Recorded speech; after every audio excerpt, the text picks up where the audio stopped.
¿Sabías que el animal más ruidoso del planeta no es un león ni un elefante, sino una pequeña tortuga marina?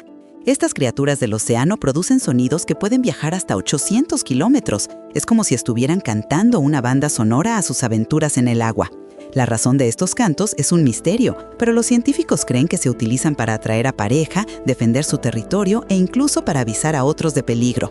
Podría ser que, al igual que la música, el sonido más poderoso a veces nace de la simplicidad. ¿Te has preguntado alguna vez qué secretos oculta el océano? Si te gustó este video, deja tu like y sígame para más curiosidades.